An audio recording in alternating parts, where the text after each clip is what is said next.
आज मैं बहुत खुश था और मुझे घर में जल्दी पहुंचना था। मैं गाड़ी बड़ी तेजी से चला रहा था। आज मुझे कुछ ज़्यादा ही देर हो गई थी। जब मैंने घड़ी में टाइम देखा तो खौफ के मारे पसीने आने लगे। रात के 10 बज रहे थे। वीरान रास्ता था और आसपास आबादी का नामो निशान तक नहीं था। मैंने गौर से देखा तो क्या देखता हूँ कि मुझे दूर से रोशनी नजर आ रही है। जैसे ही मैंने रोशनी को देखा तब मेरी जान में जान आई कि शुक्र है कोई आबादी तो आई। जैसे जैसे रोशनी करीब आ रही थी तो वो और ज्यादा तेज होती जा रही थी। जैसे ही इस मकान के मैं करीब पहुंचा तो अचानक मेरी गाड़ी एक झटके से रुक गई। मैं एकदम परेशान हो गया। गाड़ी को भी इसी वक्त खराब होना था। इतनी शदीद सर्दी थी कि बाहर निकलने को जी नहीं चाहता था। जहाँ मेरी गाड़ी खराब हुई थी वहाँ एक कोठी थी। जैसे ही मैंने कोठी को देखा तो क्या देखता हूँ कि वो कोठी बाहर से काफी पुरानी थी और मैं क्या देखता हूँ कि कोठी का दरवाजा यकदम खुल गया और फिर अंदर से एक खूबसूरत लड़की बाहर आई। देखने में वो लड़की बहुत खूबसूरत थी। वो किसी हूर से कम नहीं लग रही थी। इसके लंबे लंबे बाल थे, आंखें बहुत प्यारी थी। इसने सफेद रंग का लिबास पहना हुआ था। मैं परेशान हो गया कि इतनी खूबसूरत लड़की क्या कर रही है इतनी वीरान जगह से। अभी भी मैं ये सोच ही रहा था कि वो लड़की मेरी गाड़ी के पास आ गई और बोली, रमजान साहब आपकी गाड़ी खराब हो गई है, आज रात आप हमारे पास ही रुक जाएं। इस लड़की के मुंह से अपना नाम सुनकर मैं हैरान सा रह गया। इसको मेरा नाम कैसे पता चल गया? हालांकि मैं तो इस लड़की को जानता तक नहीं हूँ। अभी मैं यही सोच रहा था कि इसकी आवाज़ फिर से सुनाई दी। रमजान साहब आप किस सोच में पड़ गए हैं? आप यकीनन यही सोच रहे होंगे मुझे आपका नाम कैसे पता चल गया। रमजान साहब काफ़ी रात हो गई है, चलें घर चलते हैं। मैंने कहा चलो ठीक है, मैं तुम्हारे साथ चला जाता हूँ। फिर हम दोनों हवेली में दाखिल हो गए। हवेली बाहर से जितनी पुरानी थी लेकिन अंदर से उतनी ही नहीं लग रही थी। मैं गाड़ी बंद करके लड़की के साथ उस हवेली में दाखिल हो गया। जैसे ही मैं कमरे में दाखिल हुआ वहाँ एक आदमी बैठा हुआ था जो देखने में अजीबो गरीब लग रहा था। मैं इस जैसे आदमी को पहले कभी नहीं देखा था। मैंने सोचा कि यह आदमी कौन हो सकता है। अभी मैं ये सोच ही रहा था कि वो लड़की बोल पड़ी, रमजान साहब आप बैठेंगे नहीं? मैंने कहा आप जैसी लड़की कहे और मैं ना बैठूं, ये कैसे हो सकता है? मैं कमरे में बैठ गया। जैसे ही मैं बिस्तर पर बैठा वो आदमी उठकर कमरे से बाहर चला गया। जैसे ही वो कमरे से बाहर गया इसके बाहर जाते ही तेज आंधी चलने लगी। जैसे ही वो आदमी कमरे से बाहर गया तो बाहर तेज तेज आंधी चलने लगी और बादल गरजने लगे। जिस कमरे में हम दोनों बैठे हुए थे इस कमरे में जरूरत की हर चीज मौजूद थी। कमरे में टीवी, फ्रिज, एसी, यहाँ तक के बेड भी मौजूद था। थोड़ी देर बाद बारिश शुरू हो गई। इस वक्त बारिश काफी तेज हो रही थी। वो लड़की मेरे कमरे में बैठी थी। मैंने इससे पूछा कि इसका नाम क्या है तो इसने कहा मेरा नाम रुखसार है, मैं इस घर में रहती हूँ। मैंने कहा आपका नाम बहुत खूबसूरत है, बिल्कुल आपकी तरह। मेरी तारीफ करने का शुक्रिया, रुखसार ने कहा। मैंने कहा कि खाने को कुछ मिल जाएगा तो बहुत अच्छा होगा, मुझे बहुत भूख लगी है। रुखसार ने कहा जी जी बिल्कुल। फिर थोड़ी देर बाद ही खाना भी आ गया। फिर मैंने खाना खाया। खाना बहुत ही मज़ेदार था। मैंने कहा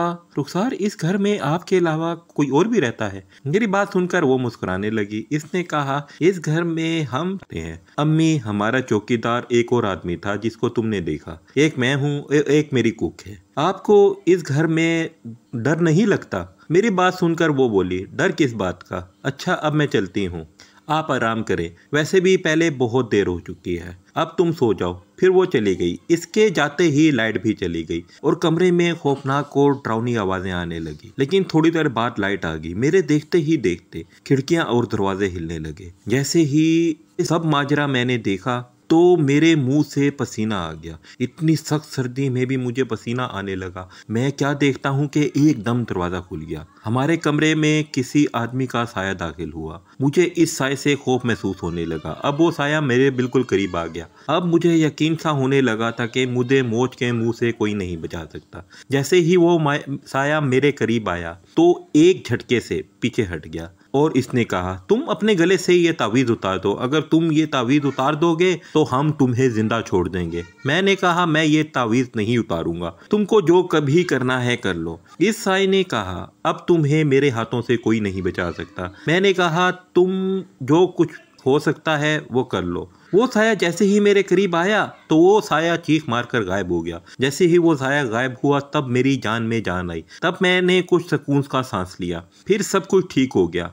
थोड़ी देर बाद वही हुआ जिसका डर था। मेरे कमरे में चुड़ैल दाखिल हो गई। इसके अचानक कमरे में से मैं बेखबर था। चुड़ैल देखने में बहुत डरावनी लग रही थी। वो मेरे पास आई और बोली, अब तुम मरने के लिए तैयार हो जाओ। मैंने कहा कि मैं तुमसे नहीं डरता, तुमने जो कुछ करना है कर लो। वो चुड़ैल मेरे करीब आई और जोरदार चीख मारकर गायब हो गई। तब जाकर मैंने सुकून का सांस लिया कि शुक्र है इस चुड़ैल से जान छूट गई। तो थोड़ी देर बाद वही चुड़ैल कमरे में दाखिल हुई और इसके साथ एक आदमी था जो कि इसने जकड़ा हुआ था, जो कि अपनी जिंदगी की भीख मांग रहा था। मुझे छोड़ दो, मैंने तुम्हारा क्या बिगाड़ा है, मुझसे तुम्हारी कोई दुश्मनी नहीं, फिर भी तुम मुझे मार रही हो। चुड़ैल ने कहा, मेरी तुम्हारी कोई दुश्मनी नहीं है। ये जो तुम्हारा साथी है ना, मेरे कब्जे में है, वो कहीं नहीं जा सकता जब तक मैं ना कह दूं। इस आदमी ने कहा, ये तुम इंसानों की जानें ले रही हो, सरासर गलत कर रही हो। इसकी सजा तुमको जरूर मिलेगी। तुम मुझे मारना चाहती हो तो मार लो। इस आदमी की बातें सुनकर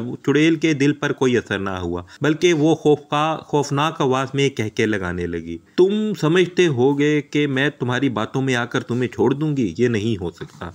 तुम मेरे शिकार में फंस गए हो और तुम्हारा यहाँ से निकलना बहुत मुश्किल है। वो चुड़ैल नौजवान के पास आई। इसने इस नौजवान की गर्दन में दांत गाड़ दिए और इस नौजवान की ने चीखने की कोशिश की। जलन की वजह से मुंह से आवाज नहीं निकल रही थी। इसने अपने आप को छुड़ाने की बहुत कोशिश की, लेकिन वो अपने आप को छुड़ाने में कामयाब ना हो सका। इस चुड़ैल ने नौजवान का खून पीना शुरू कर दिया। अब वो खून भी पी रही थी और साथ साथ खौफनाक कहके भी लगा रही थी। इसके कहकों की गूंज दूर दूर तक सुनाई दे रही थी। इस चुड़ैल ने नौजवान का सारा खून निचोड़ लिया। अब इसका गोश्त खाने लगी। वो मनहूस चुड़ैल गोश्त ऐसे खा रही थी जैसे कई सालों से इसने कुछ ना खाया हो। अब वो चुड़ैल इस नौजवान का खून पी चुकी थी और गोश्त की थी। अब इस नौजवान की हड्डियां नजर आ रही थी। इस चुड़ैल ने कहा, मैं तुम्हारा इससे भी ज्यादा बुरा हाल कर दूंगी। तुम किसी भूल में मत रहना कि मैं तुमको छोड़ दूंगी। बिल्कुल नहीं, ऐसा नहीं हो सकता। मुझे इस चुड़ैल पर बहुत गुस्सा आ रहा था। मेरा दिल चाहता था कि इसको कत्ल कर दूं, फौरी तौर पर इस चुड़ैल का गला दबा दूं, लेकिन ये सब कुछ मैं फौरी नहीं कर सकता था। मैं किसी मौके की तलाश में था। मैं इसे इतनी जल्दी नहीं मारूंगा, इसे तड़पा तड़पा कर मारूंगा।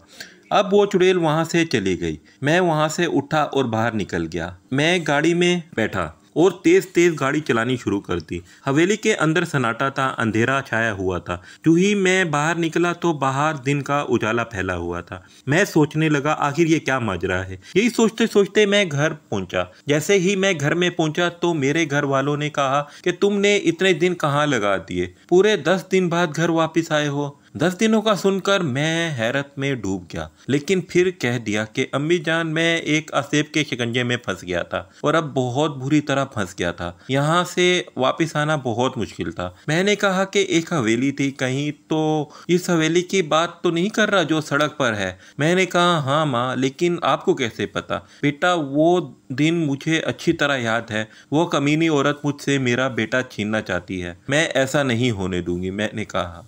मैंने अम्मी से कहा कि अम्मी, मैं आपकी बात नहीं समझा। बेटा, आज से 28 साल पहले की बात है। मैं और जैनब एक कॉलेज में पढ़ती थी। मैं बीए कर रही थी। मैं और जैनब बहुत अच्छी दोस्त थी। हर कोई हमें अच्छी नज़र से देखता था। मैं और जैनब एक दूसरे से हर बात कर लेते थे। बेटा, मैं तुम्हारे अब्बू तारिक को पसंद करने लग गई। ये बात जैनब को अच्छी ना लगी और वो इस दोस्ती से खुश नहीं थी। मैंने फिर जैनब से दूर रहना शुरू कर दिया, लेकिन वो बहुत तेज थी। एक दिन जैनब ने हमको वीरान जगह पर बुलाया, इस हवेली के करीब। हम दोनों वहाँ चले गए। वहाँ जैनब खड़ी थी। इसे देखकर कहने लगी, तारिक आओ मेरे पास, मैं कब से तुम्हारा मुंतजिर हूँ। मैं तुमसे प्यार करती हूँ। मैं और तारिक इसकी बात सुनकर परेशान हो गए कि जैनब को अचानक क्या हो गया है जो इतनी बहकी बहके बातें कर रही है। तारिक ने कहा, मैं ऐसा सोच भी नहीं सकता कि तुम इतनी घटिया हो। मैं तुमको बहुत अच्छी लड़की समझता था। इसने कहा, तुम मुझसे मोहब्बत करते हो कि नहीं? मुझे हाँ या ना में जवाब दो।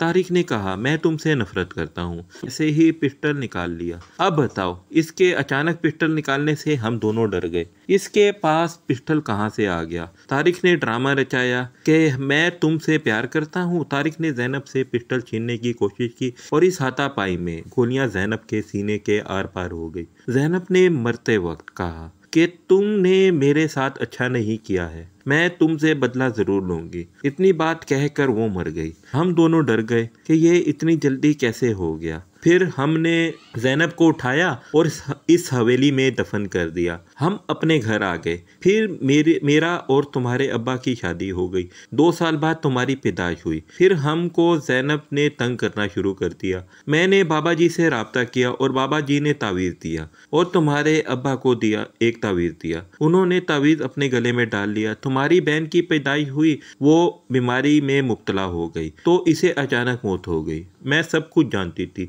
कि ये किसने किया है। आहिस्ता आहिस्ता तुम बड़े होते गए। तो ज़ैनब ने कहा कि अब मैं तुम्हारे बेटे को नहीं छोड़ूंगी। अब वो तुम तक भी पहुंच गई, लेकिन मैं ऐसा नहीं होने दूंगी। फिर मेरी अम्मी ने बाबा जी से रब्ता किया। बाबा जी ने कहा कि 4 दिन तक इस चुड़ैल का खात्मा हो जाएगा। मैं अपने कमरे में सोया हुआ था कि अचानक दस्तक हुई। मैंने दरवाज़ा खोला तो बाहर इसकी बहन खड़ी थी। मैंने कहा कि क्या बात है बहन ने कहा, भाई मुझे डर लग रहा है, अपने गले से तावीज़ उतार दो। मैंने कहा, अम्मी ने कहा था कि तावीज़ मत उतारना। मेरी छोटी बहन ने कहा कि अम्मी ने कहा है कि आप तावीज़ उतार दें। अभी हम ये बातें कर ही रहे थे कि अचानक अम्मी आ गई। मेरी अम्मी ने कहा कि बेटा इसकी बातों में मत आना, ये तुम्हारी बहन नहीं है, ये चुड़ैल है और तुमको मुझसे छीनना चाहती है। कमीनी औरत, तुम मेरी शोहर को खा गई हो और अब मेरे बेटे की दुश्मन बन गई हो। मेरे बेटे का क्या कसूर है? इसने तुम्हारा क्या बिगाड़ा है?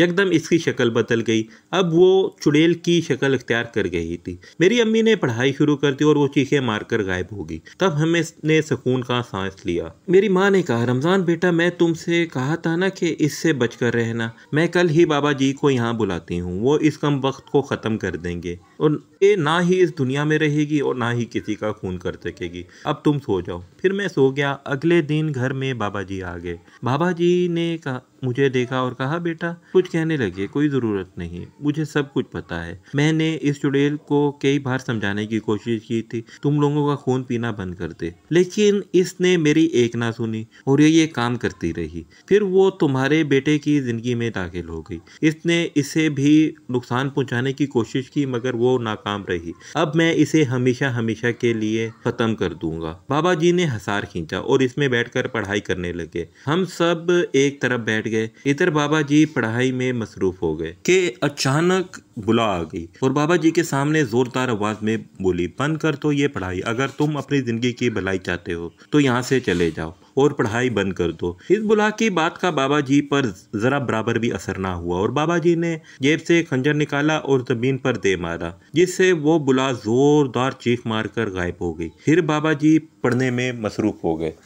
एक और वाकया पेश आया कि एक जिन आया जिसके 2 सींग थे और बड़ी बड़ी आंखें थी। रंग इसका काला स्याह था। ऐसे में इसकी शक्ल डरावनी लग रही थी। इसने बाबा जी को कहा, बाबा जी आप ये पढ़ाई बंद कर दें, इससे हमें तकलीफ हो रही है। ये बात इसने 2 बार बाबा जी से कही, लेकिन बाबा जी ने इसकी बात का जरा सा जवाब नहीं दिया और अपनी पढ़ाई में मसरूफ रहे। इस जिन ने कहा कि हम इसे कुछ नहीं कहेंगे, जिसने आपको यहाँ हम इससे भी माफ़ी मांग लेते हैं। बाबा जी ने इस जिनकी एक ना सुनी और अपनी पढ़ाई करते रहे। वो भी चीख मारकर गायब हो गया। थोड़ी देर बाद वो चुड़ैल आ गई और बाबा जी की मेहनत करने लग गई। बाबा जी मुझे माफ़ कर दें, अब मैं यहाँ नहीं आऊँगी, मैं यहाँ से हमेशा हमेशा के लिए चली जाऊँगी, हमें एक बार माफ़ कर दें। लेकिन बाबा जी ने इसकी एक ना सुनी और वही विरत पढ़ते रहे। इस पर फूंक मार दी, जिससे इसके जिस्म में आग लग गई और वो राख का ढेर बन गई। हम सब इसके मरने का मुंतजिर थे और ये सब मंजर अपनी आंखों से देख रहे थे। वो बहुत बद शक्ल थी। वो चीखते हुए राख का ढेर बन गई। हमने बाबा जी का शुक्रिया अदा किया, वो चले गए। इसके बाद हमारे साथ कोई ऐसा वाकया पेश नहीं आया और हम खुशी से जिंदगी गुजार रहे हैं।